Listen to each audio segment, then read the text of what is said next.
종교개혁 이야기. 세 번째 개혁자의 길. 종교개혁의 발단이 되었던 면죄부는 루터 당시에 처음으로 발행된 것도 불법적인 것도 아니었다. 십자군 전쟁 시 십자군에 참여하는 사람과 특정한 십자군을 위한 기금 기부자를 위해 면죄부가 발행되었다. 1300년 보네파치우스 8세는 소위 기념 면죄부를 발행했다. 이 면죄부는 로마의 건국을 기념하는 해에 로마에 있는 베드로와 바울의 묘를 방문하는 사람들에게 주어졌다. 보네파치우스 8세는 그렇게 기념하는 해는 100년마다 열리도록 규정했지만 그 기간은 점점 더 단축되어서 돈을 주고 일괄 면죄부나 특별 면죄부를 구입할 기회는 점점 더 많아졌다. 르네상스 교황 시절에는 화려한 예술과 건축을 위한 막대한 자금이 필요했다. 면죄부는 텅 빈 교황청의 금고를 채우는 좋은 수단이었다.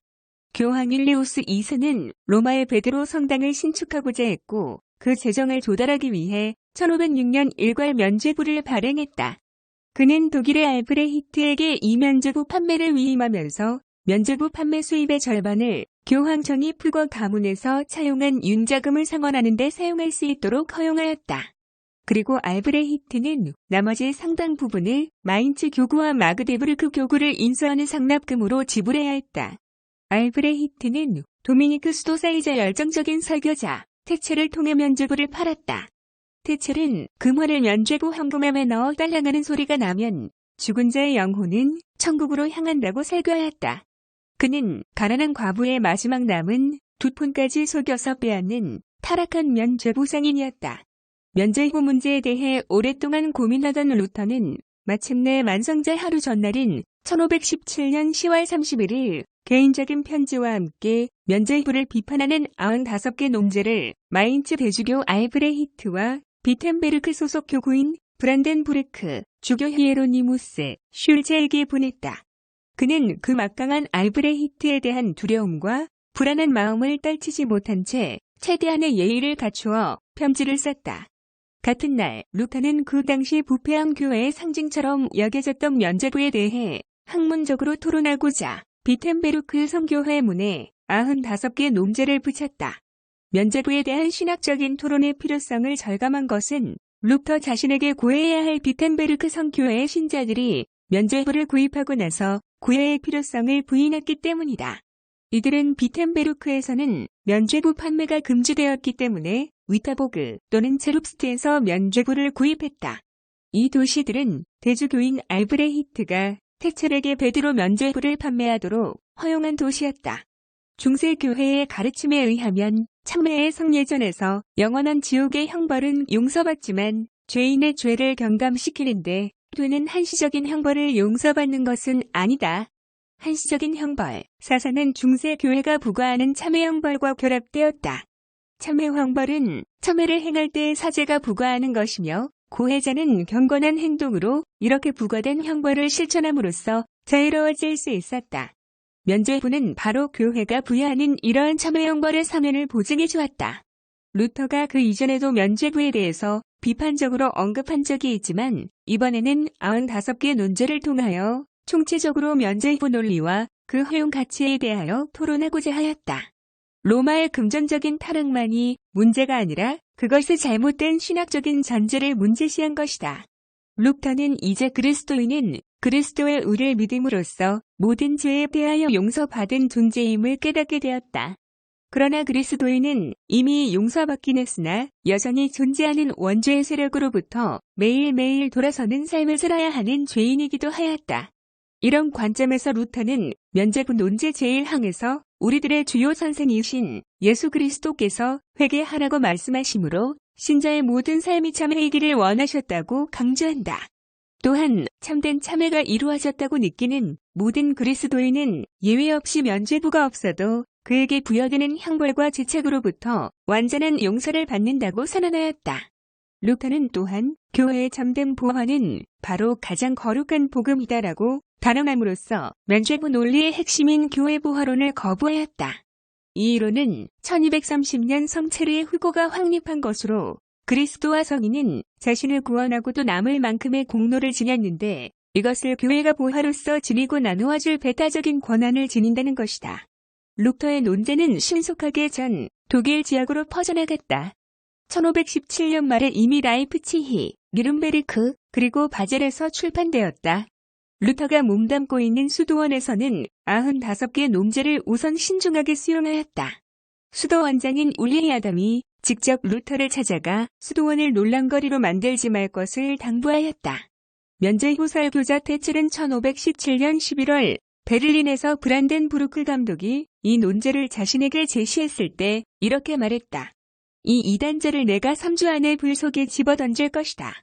루터는 95개 논제 때문에 마인츠의 대주교 알브레히트에 의해 로마 교황청에 공식적으로 제소되었다. 그리고 테첼과 잉골스타트 대학의 교수인 요한 에크의 공격을 받았다.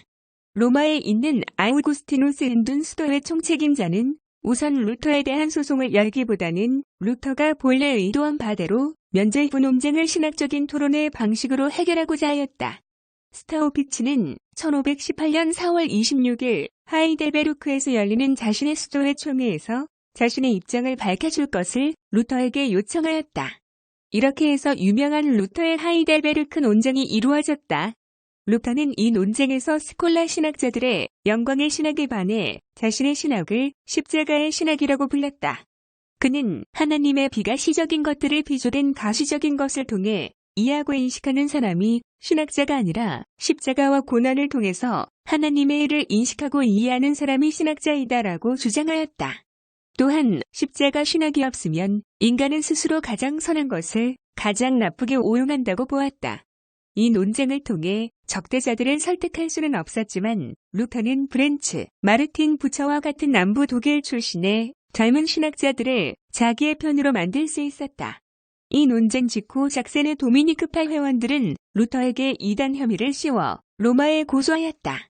로마 교황 레오 10세는 교황청 신학자들의 검토를 거쳐 7월 초 루터에게 편지를 보내 60일 이내에 개인적으로 로마에 출두하여 본인이 범한 잘못과 이단 혐의에 대하여 답변하도록 요구하였다.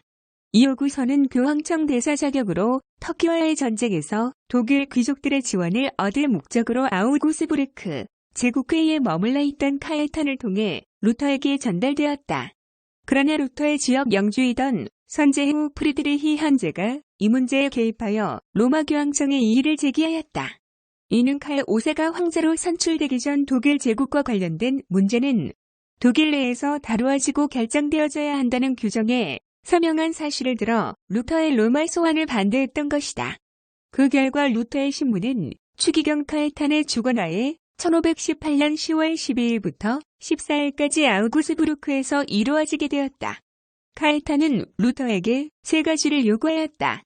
첫째, 자신의 오류를 취소할 것. 둘째, 그것을 더는 전파하지 말 것. 셋째, 교회의 평화에 해가 되는 모든 활동을 정지할 것 등이 그것이었다. 이에 대해 루터는 만약 카엘탄이 자신의 오류를 입증하고 잘못되었음을 밝히면 취소하겠으나 자신이 성서의 입장에서 무엇이 잘못된 것인지 모른다고 답변하였다. 또 다른 신학 논쟁이 라이프치히에서 일어났다. 루터와 에크 사이에 벌어졌던 이 논쟁의 핵심은 교황의 수의권과 공의회의 권위에 관한 것이었다. 에크는 교황 실베스터 1세 이전에는 로마 교회가 다른 교회보다 우위에 있지 않았다는 주장을 부인한다. 그 반대로 처음부터 성 베드로의 신앙과 직위를 가진 그를 우리는 베드로의 후계자여 그리스도의 대리자로 인정했다고 주장하였다. 이에 반해 루터는 그러한 주장은 400년 이후에야 등장한 로마 교황의 근거 없는 교령에서 나온 것이다. 그러나 1100년의 신앙의 역사와 성서 본문과 모든 공의회 가운데 가장 거룩한 공의회인 니케아 공의회는 이것을 반대한다고 주장하였다. 루터는 교황의 수의권은 엄격한 의미로 볼 때 황제 콘스탄티누스 4세 치하에서 비로소 형성되었다고 보았고 동방정교회는 결코 로마의 수의권 주장을 받아들이지 않았으며 로마 교회와 동일한 권한을 가진 기독교회로 생각한다고 주장하였다. 교황의 수의권은 신적인 법이 아니라 인간이 만든 하나의 제도에 불과하였다. 성서가 증거하듯 교황이 아닌 그리스도만이 교회의 머리가 될 수 있기 때문에 루터는 성서의 근거가 없는 어떤 것도 구원의 절대적인 것으로 주장할 수 없다고 생각했다. 베드로에게 주어졌다는 죄를 사는 권세는 그가 교회를 대표했기 때문이며 이것은 원칙적으로 모든 그리스도인에게 주어졌음을 의미한다고 그는 보았다. 마침내 교황청은 1520년 6월 15일 루터에 대한 파문이 협칙서인 주여 일어나소서 엑서지 도밀을 공포하였다. 루터는 주님의 포도밭을 어지럽히는 멧돼지나 뱀이었다. 이 칙서는 루터의 글에서 발췌한 41개의 문장을 이교적이며 분노를 유발하고 오류가 있으며 경건한 자의 귀를 더럽히고 평범한 사람을 유혹하며 무엇보다 가톨릭 교리와 모순된다고 정죄하면서 60일 내에 이 말들을 취소하지 않으면 파문할 것임을 경고하였다. 극단으로 치닫고 있는 로마와의 갈등을 해소하기 위해 교황청의 시종 칼폰 밀티츠는 엘베 리히텐베르크에서 루터를 만나 교황 레오 10세에게 개인적인 서신을 보낼 것을 권고하였다. 루터는 예의를 갖춘 편지를 통해 가장 거룩한 아버지 레오 10세에 대항하여 어떤 악한 것도 행하지 않았으며 다만 성서를 근거로 교황 제도를 비판하고자 했음을 분명히 하였다. 1520년 10월과 11월 웨벤과 쾰런에서 자신의 서적들이 공개적으로 소각당하자 루터는 더 이상의 기대를 가지지 않고 그해 12월 10일 비텐베르크시 입구에서 많은 교회법전들과 요한 에크의 책들과 파문이 협칙서인 주여 일어나소서를 불태웠다. 이에 분노한 교황청은 1521년 1월 3일 로마 교황의 칙서를 통해 루터의 파문을 공포하였다. 수도사였던 루터에게 파문은 종교적인 죽음을 뜻하는 것이었다.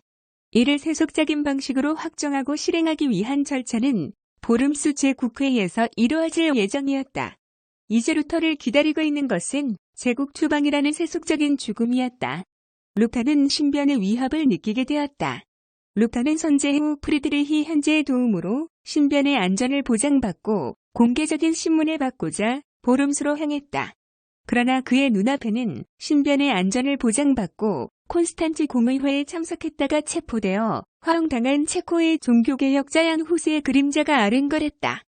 1521년 4월 17일 그는 황제와 제국의회 앞에서 자신의 종교개혁 신학과 교회 개혁에 대해 변론하였다. 교황청 대사인 알레안더는 오류를 범한 책이라고 모은 약 20여 권의 루터의 책을 증거물로 제출하였다. 그리고 루터에게 이 책을 알고 있는지의 여부와 이 책들의 오류를 취소할 뜻이 없는지 물었다. 루터는 자신의 책들임을 인정했고 취소와 관련해서는 하루 동안 생각할 기회를 달라고 요구하였다. 그는 고뇌의 밤을 보내며 자신의 입장을 정리했다. 다음날 18일 루터는 다시 한번 취소를 요구받았다. 루터는 황제와 선제후 그리고 수많은 제국회 회원이 지켜보는 가운데 자신의 입장을 천명하였다. 저는 교황도 공의회도 믿을 수 없습니다. 왜냐하면 그들은 종종 실수했고 모순되었기 때문입니다. 그러나 성서의 증언이나 명백한 이성적인 근거를 통해서 반박될 수 없을 때 저는 제가 인용한 성서의 말씀을 따를 수밖에 없습니다. 저의 양심이 하나님의 말씀에 사로잡힌 한 저는 어떠한 것도 취소할 수 없으며 할 의지도 없습니다. 왜냐하면 양심에 반하여 행동하는 것은 불확실한 것이며 구원을 위협하는 일이기 때문입니다.